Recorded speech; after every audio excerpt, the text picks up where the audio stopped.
आप सबों को जय मसीह की new creation in Christ channel में आप सबों का स्वागत है। और हम इस समय स्टडी कर रहे हैं द बुक ऑफ लूका रचित सुसमाचार, और हम पहुंचे हैं लूका रचित सुसमाचार के 22वें अध्याय में। और 22वें अध्याय में यहाँ पे प्रभु यीशु मसीह का पकड़वाए जाने का वर्णन किया गया है। और आइए वचन से देखें, मैं आपके सामने पढ़ रहा हूँ 22:47। वह यह कह ही रहा था कि एक भीड़ आई और उन 12 में से एक, जिसका नाम यहूदा था, उनके आगे आगे आ रहा था। वह यीशु के पास आया कि उसका चूमा ले। और यहाँ पे हम देख रहे हैं किस प्रकार से प्रभु यीशु मसीह गेतसेमनी के बाग में, जिसको हमने कल देखा था कि कैसे गेतसेमनी के बाग में यीशु मसीह प्रेयर कर रहे थे अपने चेलों के साथ में। 3 बार यीशु मसीह ने, वहाँ पे चेले सो रहे थे लेकिन यीशु मसीह प्रेयर कर रहे थे। 3 बार उन्होंने प्रार्थना करी कि ये कटोरा टल जाए, लेकिन परमेश्वर ने उनको जिस कार्य के लिए भेजा था, और यीशु मसीह ने यह भी कहा कि मेरी नहीं परंतु तेरी इच्छा पूरी हो परमेश्वर को। उसके बाद हम देखते हैं किस प्रकार से जो प्रभु यीशु मसीह का एक चेला था 12 में से एक, वो यहूदा इस्करियोती उसका नाम था, वो उसने 30 चांदी के सिक्कों घूस के रूप में लिया था। हम जानते हैं ये बात को सदूसीस फरीसीस से और हाई प्रीस्ट से उस समय के।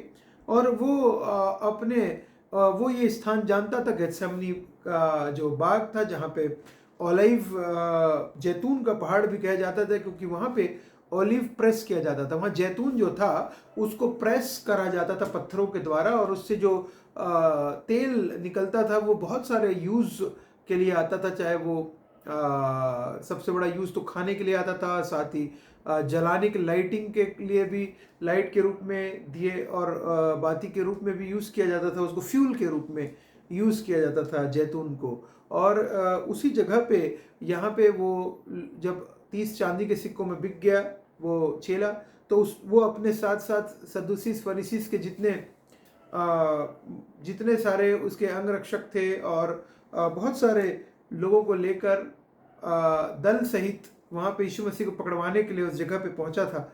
और जब वहाँ पे पहुँचा, हम देखते हैं, मैं इसका सबसे अच्छा अगर एक्सप्लेनेशन किया गया है लूका रचित सुसमाचार में। और लूका के, अगर आप 18वां अध्याय में, आपके सामने लूका का 18वां अध्याय निकाल लेंगे, हम लूका के 18वें अध्याय से देखेंगे कि किस प्रकार से ये बहुत ही नज़दीक है इसको एक्सप्लेनेशन के। ये बातें कहकर उसने अपने चेलों के साथ किद्रोन नाले के पार गया। वहाँ एक बारी थी जिसमें उसके चले गए। उसका पकड़वाने वाला यहूदा भी वह जगह जानता था, क्योंकि अपने चेलों के साथ वहाँ जाया करता था, और ये स्थान में यीशु मसीह अक्सर जाया आया करते थे। तब यहूदा सैनिकों के एक दल को और प्रधान याजकों और फरीसियों की ओर से प्यादों को लेकर दीपकों और मशालों और हथियारों को लिए हुए वहाँ आया। और बाइबल बता रही है यहाँ पे किस प्रकार से वो लोग यीशु मसीह को ऐसे पकड़ने आए हैं, पूरी तरीके से लैस होके, हथियारों से लैस होके, पूरी तरीके से वो मशाल लेकर और हथियारों से, बाइबल कह रही हथियारों से लेकर वहाँ पे यीशु मसीह को ढूंढने के लिए आए थे, कि इस प्रकार से कि यीशु मसीह जो है वो रिटेलिएट करेंगे। लेकिन उनको नहीं पता था कि यीशु मसीह जो है वो इस बात को पूरे होने के लिए जानते थे। यीशु मसीह की ये बात जो है वो पूरी होगी। क्या बात पूरी होगी? पूरी ये बात होगी कि वो अपराधियों के संग गिना गया है। और यीशु मसीह ने ये बात उनके सामने भी बताई, बोली। और मैं आपके सामने पढ़ रहा हूँ, तब यीशु ने उन सब बातों को जो उन पर होने वाली थी जानकर निकला। उनसे कहा, किससे ढूंढते हो? उन्होंने उत्तर दिया, यीशु नासरी को। यीशु ने कहा, मैं हूँ। और जैसे ही प्रभु यीशु मसीह ने कहा, मैं हूं, उसी समय इमीडिएटली,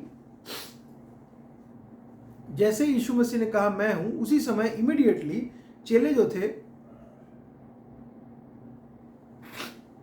जैसे यीशु मसीह ने कहा मैं हूं, वे पीछे हटकर भूमि पर गिर पड़े। और मैं हूं का मतलब आप जानते हैं कि परमेश्वर ने कहा था, और परमेश्वर ने कहा था, अगर आप देखेंगे वचन में से, तो एक्सोडस 3 अध्याय निर्गमन 3 में, अगर आप निर्गमन 3 के 13, 14, 15 में आपके सामने पढ़ देता हूँ। निर्गमन 3 का 13, 14। मूसा ने परमेश्वर कहा, जब मैं इस्राएल पर जाकर उनसे कहूँ तुम्हारे पितरों को परमेश्वर ने मुझे तुम्हारे पास भेजा है, तब यदि मुझसे पूछे उसका क्या नाम है, तब मैं उनको क्या बताऊं? परमेश्वर ने मूसा से कहा, मैं जो हूँ सो हूँ। फिर उसने कहा, तो इस्राएलियों से कहना जिसका नाम मैं हूँ, आई एम IAM कैपिटल, उसी ने मुझे तुम्हारे पास भेजा है।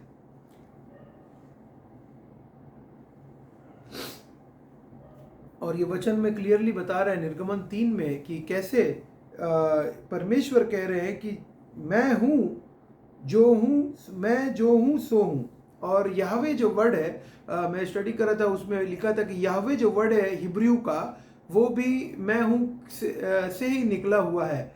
और हम जानते हैं कि यहाँ पे भी जैसे यीशु मसीह, क्योंकि मार्ग, सत्य और जीवन यीशु मसीह, पिता, पुत्र और पवित्र आत्मा एक है, हम लोग ये त्रिएक परमेश्वर पर विश्वास रखते हैं, भरोसा रखते हैं। और यहाँ पे भी प्रभु यीशु मसीह ने अपने चेलों को ये बात, जैसी उनके सामने जो आए हुए थे यीशु मसीह पकड़ने, उनके सामने जब ये बात रखी, इमीडिएट बाइबल कह रही है पीछे हटकर भूमि पर गिर पड़े और परमेश्वर के अंदर से सामर्थ निकली और प्रभु यीशु मसीह के शब्द से शक्ति निकली। और याद रखिएगा, यही शक्ति, परमेश्वर ने बोला और हो गया। परमेश्वर ने बोला पृथ्वी बनी और पृथ्वी बन गई।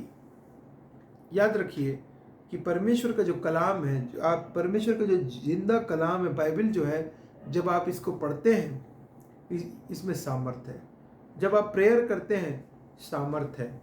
जब आप परमेश्वर के साथ में रिलेशनशिप रखते हैं, आपके अंदर सामर्थ, परमेश्वर का, पवित्र आत्मा का सामर्थ आपके अंदर रहता है। और इसीलिए पौलुस कहता है कि I can do all things through Christ who strengthens me. और यही सामर्थ, पवित्र आत्मा जो यीशु मसीह ने कहा था कि मैं जाऊंगा और जाकर तुम्हारे लिए अपनी सामर्थ, मैं जब तक नहीं जाऊंगा तब तक नहीं आएगा। पवित्र आत्मा में जाऊंगा और जाकर तुम्हारे लिए अपना पवित्र आत्मा भेजूंगा।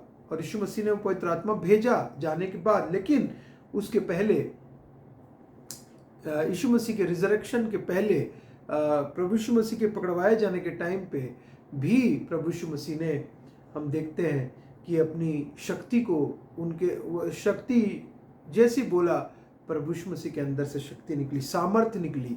और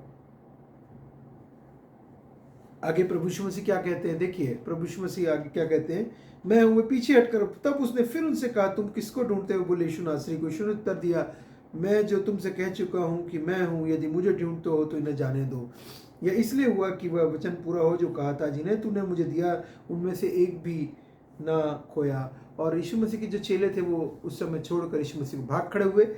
और उसके जस्ट पहले क्या हुआ था, उसके जस्ट पहले, जैसे मैं कहा, बाइबल कह रही है, अगर आप देखेंगे मत्ती में भी इस बात का एक्सप्लेनेशन है कि कैसे यीशु मसीह ने को जब पकड़वाया चेलों ने, तो जब चेलों के साथ में यीशु मसीह पकड़वाए गए, तब यहाँ पे एक ने हाथ बढ़ाकर अपनी तलवार खींची। यीशु ने कहा, हे मित्र, जिस काम के लिए तू आया कर।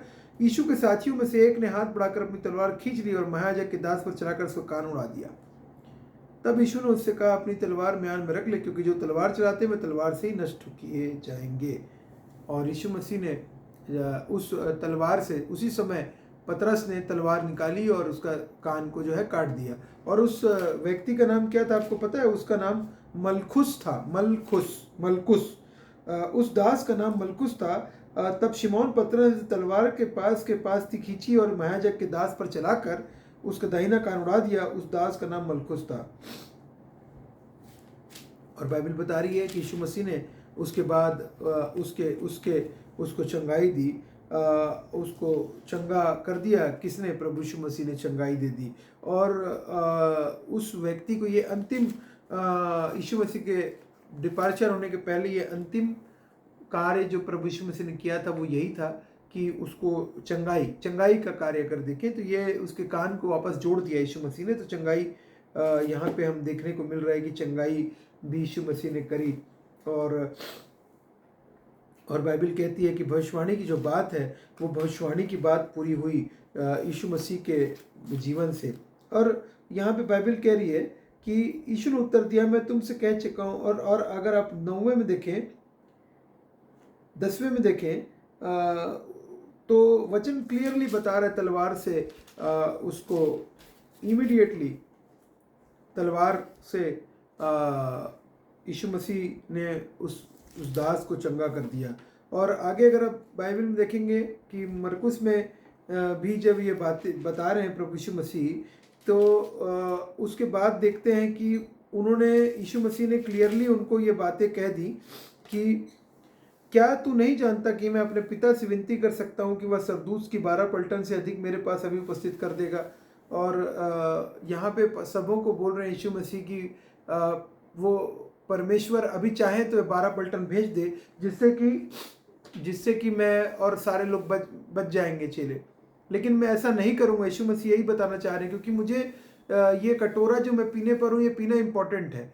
और 12 उसी प्रकार से ये एग्जाम्पल दिया यीशु मसीह ने यिर्मयाह में, जब उसको पूरे राजा के पलटन ने आके घेर लिया था, तो कैसे परमेश्वर ने वहाँ पे अपने रथों को भेज दिया था। और जब यिर्मयाह के यहाँ पे एलिया के टाइम की बात है ये। और उसी प्रकार से यीशु मसीह कह रहे हैं, क्या तू नहीं जानता, ये मत्ती 26 के 53 में है कि मैं अपने पिता से विनती कर सकता हूँ, सरदूतों की 12 पलटन से अधिक मेरे पास उपस्थित कर देगा। परंतु पवित्र शास्त्र की ये बातें ऐसे ही होना अवश्य है, कैसे पूरी होगी। और यीशु मसीह ने कहा कि ये होना अवश्य है, और ये this is bound to happen, और ये होना बहुत इंपॉर्टेंट है, तभी तो उद्धार मिलेगा लोगों को। यीशु मसीह अगर क्रूस पर नहीं चढ़ते तो उद्धार कैसे मिलता। यीशु मसीह अगर मारे नहीं जाते तो किस प्रकार से लहू अगर यीशु मसीह का नहीं बहता तो पापों की क्षमा कैसे मिलती।